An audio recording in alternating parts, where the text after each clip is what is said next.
Welcome back to the movie story. Today I will show you a horror drama fantasy film from 2019 titled Down. Spoilers ahead. Watch out and take care. Jennifer is one of the last people left in the office on a Friday night. She's going to catch a plane to New York for the extended weekend to see her ex-fiancé for Valentine's Day, so she writes him an email. She doesn't want to be late for her flight, so she grabs a bunch of candy and leaves the office. Simultaneously, Guy is getting ready to leave work as well. They both end up waiting for the elevator at the same time. Jennifer gets on the 49th floor and he joins her on the 42nd.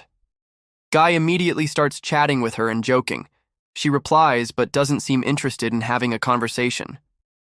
Guy shows her an etching on the wall when the elevator suddenly stops. He tries the keys and the alarm button, but nothing works even though the electricity in the elevator seems to still be on. Guy tries opening the door, though that doesn't work either. They try waving to the fully operational camera, and still no one responds to their calls. To make matters worse, none of their phones has service because they are 4 stories underground. Jennifer wonders where the security for the building is, worried that she'll miss her flight. 15 minutes later, they try calling for help and banging on the door, but no one can hear them. Guy gets the idea that there might be an escape hatch, so she awkwardly climbs on his shoulders and they check the elevator ceiling. She hurt her hand a little banging on it, so he puts her down. 1 hour later, Jennifer realizes that she'll never catch her flight, and even though Guy jokes to lighten the mood, she just curses everything and everyone out. They finally introduce each other and continue with the banter that Guy had started the moment he stepped on the elevator. Since Jennifer doesn't have any water in her thermos, Guy offers her his bottle, but they joke that they should pop open the wine he had on him instead. Both of them realize that they have bottle openers in their bag and laugh about it. They don't open the wine, but she does accept his water. As a consolation prize for not having any actual food, Jennifer gives Guy some of the candy. She thinks they should save their rations, though, because they might end up stuck in the elevator until Tuesday. 4 hours later, Jennifer has to pee, and she desperately tries to hold it in because she's too embarrassed to do it in front of Guy. He tells her to go in the corner over his coat, and when she says no, Guy suggests she relieves herself in her thermos. She makes him close his eyes and cover his ears. Guy also begins to sing, and she finally pees. After that, she adds to the drawing on the elevator wall. Sometime later, they play a game and begin talking about more personal things. Guy tells her that he has no one that'll be looking for him because he's too obsessed with his job. Jennifer says she's the same. She tells him that she wanted to surprise someone in New York, but that he probably didn't even want her to come. Guy figures that it's about time that they open the wine and hands it to her. They drink to not being dead yet. Much later, they're keeping occupied by drawing each other and getting closer. Guy confesses that he'd actually seen her before in the office building. He just didn't share that because he didn't want to sound like a stalker and make her feel uncomfortable. She doesn't take it as bad as he thought she would. In fact, she laughs about it. They finish their drawings and show them to each other. Her portrait of him is more on the jokey side while his is more serious. Jennifer apologizes and takes a photo of the drawing, saying she'll make it her profile picture if they survive. Next, they talk about food, and since they're both hungry, she asks Guy to change the subject. He lists off different things, and she chooses to talk about making love, gets up and turns her camera on him, asking about the dirtiest place he's made love before. Guy's a little shy, so she shares her story first. Jennifer tells him a story about one of her ex-boyfriends in college and the time they slept together in a library. When it's Guy's turn, he still doesn't feel like sharing his story because he thinks he doesn't have an interesting one. Jennifer tells him to make up one. Guy tells a story about a hot girl that wanted to be with him during a work picnic.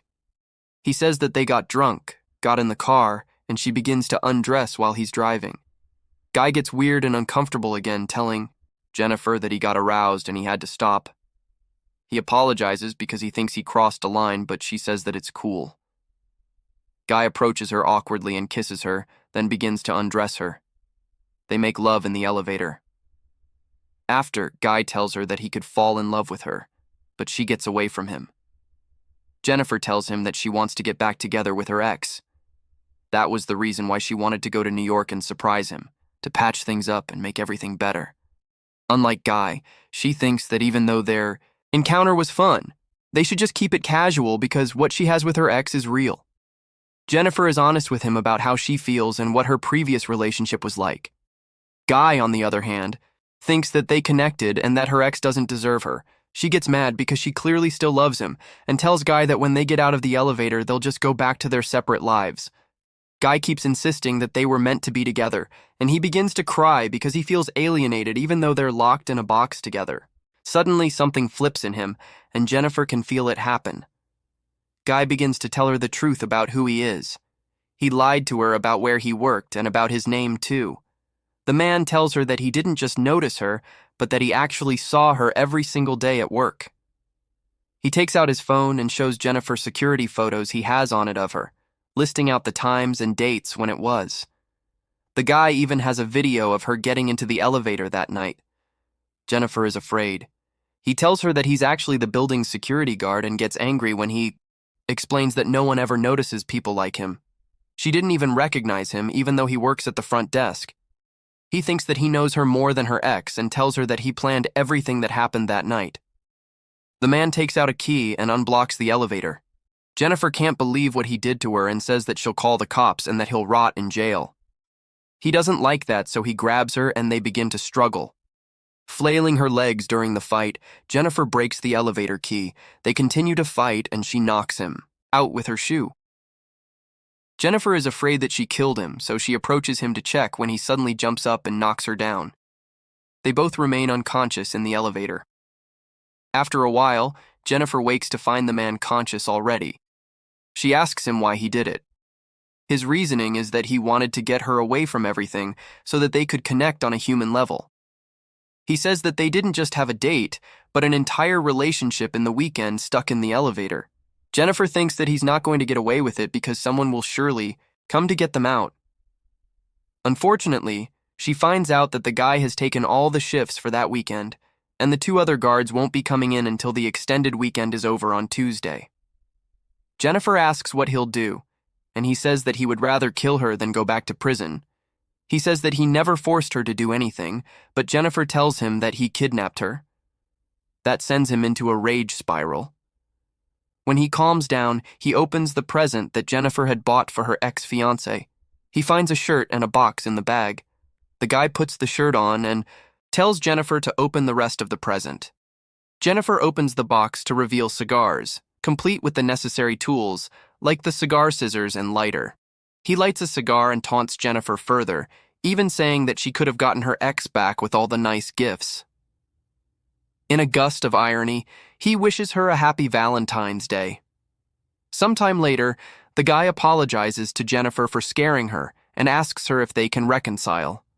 He asks for another chance and tells her that she doesn't have to answer right away but to think about it. The guy comments on the travel ad that's playing in the elevator, saying that the people in the video look happy together. He tells Jennifer that he'll take her to the resort from the ad one day. He's bothered by the neon light in the elevator that isn't working, so he breaks it with Jennifer's thermos. The guy realizes that the light bulbs under the ceiling panels must get replaced sometime. He thinks that he can get that panel off and get out of the elevator thought there. As he breaks it open with the thermos, Jennifer stands up next to him. He asks Jennifer to give him a boost to get up, there, promising that hell come back for her. However, Jennifer thinks it would be easier if he gives her a boost because she doesn't have enough strength to do it. He doubts that she'll want to come back for him, and she'll call the cops. Jennifer tells him everything that he wants to hear, and convinces him to give her the boost. She gets on his shoulders and pulls out of the elevator. The guy tells her where the ladder and the door are, happy that they finally managed to escape. Jennifer turns around and gives him the middle finger, pissing him off. As she climbs the ladder, he finds a way to get out of the elevator too. The guy binds two pieces of clothing together and throws them over the elevator beam. Jennifer is already moving towards the door as he starts climbing up.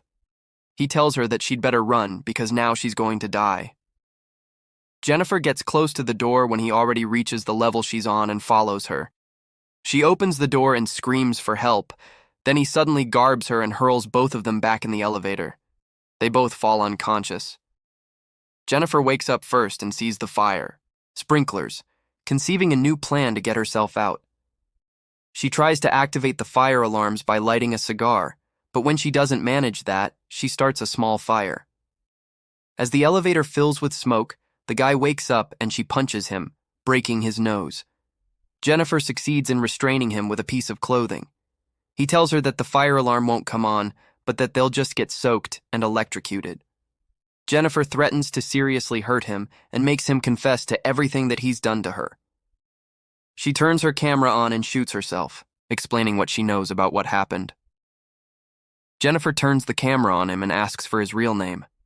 He says he's called John Deacons. John confesses that he got them stuck in the elevator on purpose. He even etched the drawing on the wall. That Friday, he used the key to stop the elevator while she wasn't looking. Jennifer makes him admit to trapping her in the elevator. John admits to trapping and kidnapping her. She keeps questioning him, so he confesses to the camera everything that he did to her, from hitting her head on the ground to throwing her against the wall. Jennifer asks why, and John says that he just wanted a date with her. If he had asked her out normally, she would have turned him down. John tells her who he was before he became a security guard. He was an accountant that worked for a big firm and was a real hotshot. John tells her that the story about the girl in the car was true, but that it ended differently than what he implied. He ended up missing an exit and drove straight into a ravine. The car flipped 7 times until it was stopped by a tree. The girl was dead on impact. John got only 6 months in jail because he had the resources to keep himself out. When he got out, the only job he could get was as a security guard. After a few months, he wanted to be himself again and feel it for a little while. Jennifer still doesn't understand why he chose her. He says that it's because she's great. Monday arrives, and they're still trapped. One of the other security guards, Eddie, takes his new girlfriend to the building to show her the roof. When they walk inside, he looks for John, and when he doesn't find him, he checks the security monitors. Eddie sees John and Jennifer are stuck in the elevator, waking them both up. Jennifer begs him to get them out of there. He tells her that he'll come down and get them out while his girlfriend falls asleep on the couch. Eddie gets to the elevator and pulls the doors open with a crowbar. Jennifer wants to get out, but he tells her that he needs to open the doors completely first and moves away. Suddenly, John knocks her out. He tells Eddie that he's there, and he gives John his keys. John tells him that it's not working, and Eddie says he'll climb in to help them. He gets stuck in the elevator and sees that something has happened inside when John turns on the elevator and cuts him in half. He knocks Jennifer out again, then takes her to his car and puts her in the trunk. John goes back into the building and disposes of Eddie's body and his clothes. He cleans himself up and puts on his uniform, sliding a cigar into his pocket. When John gets to the front desk, he deletes all of the videos from the security cameras. Eddie's girlfriend wakes up and John kills her too, then drops her in the shaft as well. John gets to his car and takes Jennifer to a secluded location to dispose of her. He pours gasoline into a dumpster to prepare.